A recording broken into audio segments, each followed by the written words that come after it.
Dr. Kai Chen's hands trembled as he held the atmospheric scanner, watching the xenobiological readings spike into unprecedented territory. The creature before him stood nearly 4 meters tall, her scales shimmering with an iridescent quality that suggested a complex protein matrix unknown to human science.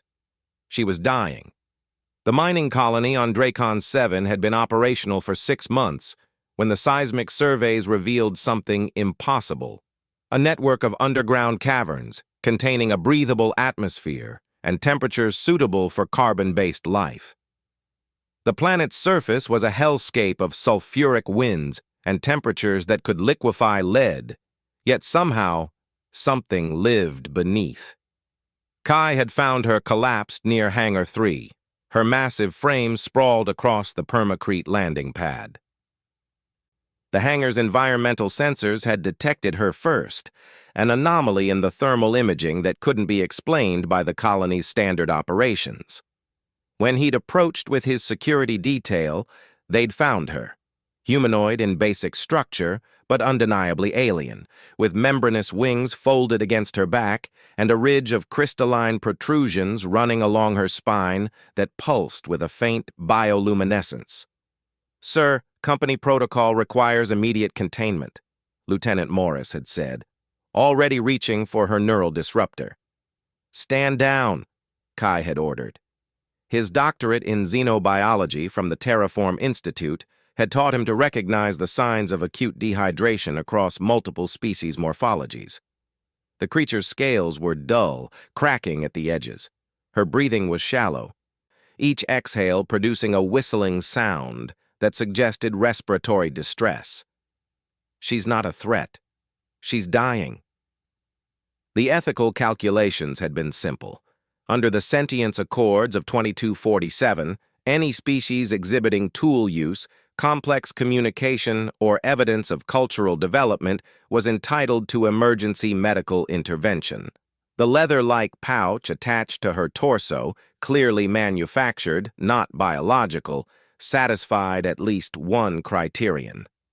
Kai had ordered the security team to help him move her into the hangar's decontamination bay, where he could control the environment. He'd analyzed her cellular structure using the portable spectrometry kit, determining that her biochemistry was remarkably similar to Earth's carbon-based life, despite obvious evolutionary divergence. When he'd offered her water, plain H2O, carefully pH-balanced, she'd drunk greedily, her 3-fingered hands trembling as she grasped the container. Her eyes had met his then.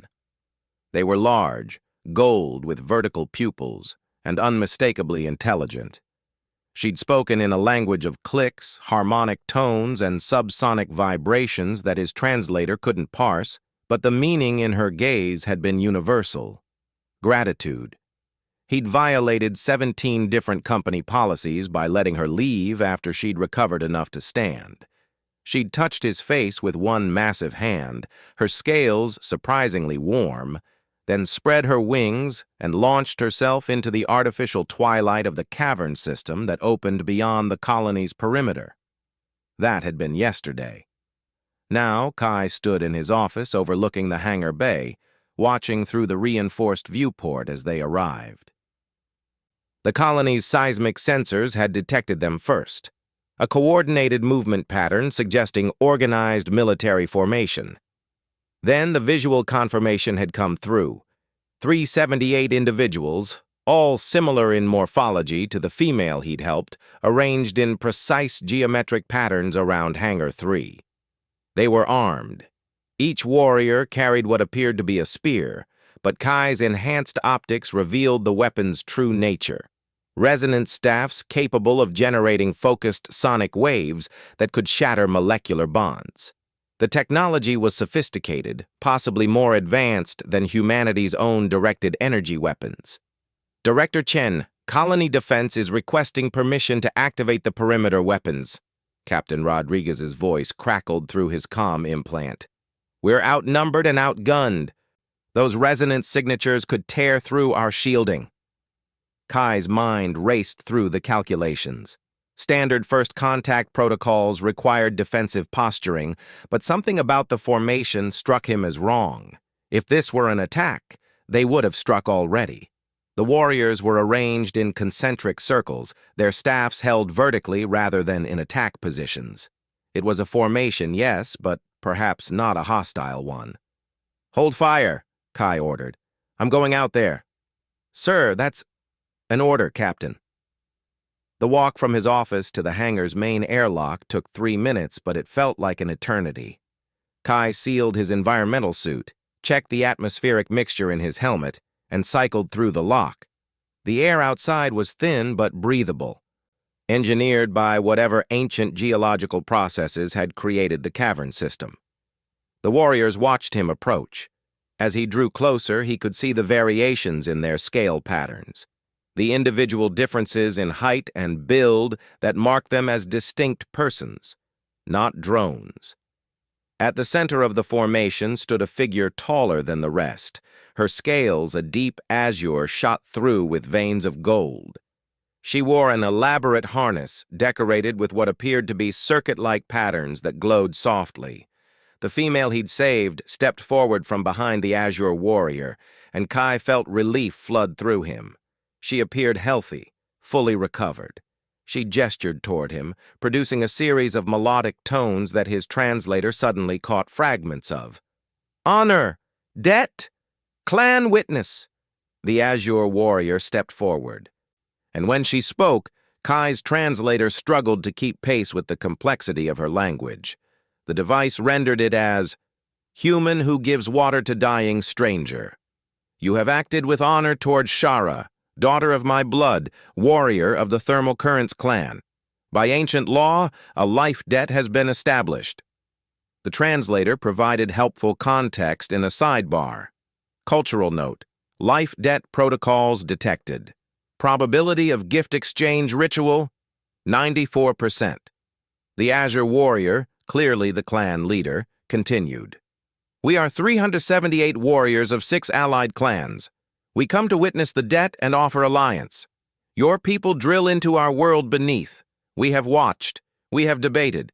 Many wish to drive you away before you discovered our cities, our nurseries, our sacred places." Kai's mouth went dry. Cities, nurseries, sacred places. They'd been mining over the top of an entire civilization. But Shara lives because one human saw a person, not a specimen, saw need, not threat. This tips the balance. The leader's golden eyes fixed on him. "We offer negotiation. Your machines for our knowledge. Your water extraction for our metallurgy secrets. Your medicine for our navigation of the deep thermal vents.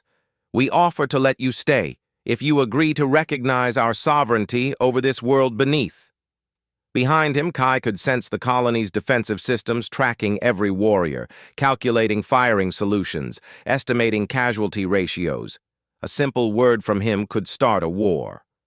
Or, "On behalf of the Terraform Mining Consortium," Kai said slowly, letting his translator render his words into their language, "I accept your offer of negotiation. I propose an immediate cease of all mining operations pending formal treaty discussions. I propose an exchange of cultural liaisons, and I formally request that the Sentience Council of Earth recognize your species as the rightful inhabitants and sovereigns of Dracon 7. The Azure leader inclined her head. "We accept these terms as a beginning." She paused, then added something the translator marked as ceremonial. "In our language, we are called the Kavesh Thor, the people who ride the fire wind. What are you called, human who gives water?" "Kai," he said. "My name is Kai." "Then let it be known that Kai who gives water opened the path between our peoples. Come, we have much to discuss." As Kai walked forward to meet the Kavesh Thor delegation, he thought about how a single act of compassion, one bottle of water offered to a dying stranger, had just changed the course of human history. Behind him, 378 warriors lowered their resonant staffs in a gesture he couldn't yet interpret, but hoped meant peace. The hangar doors remained open.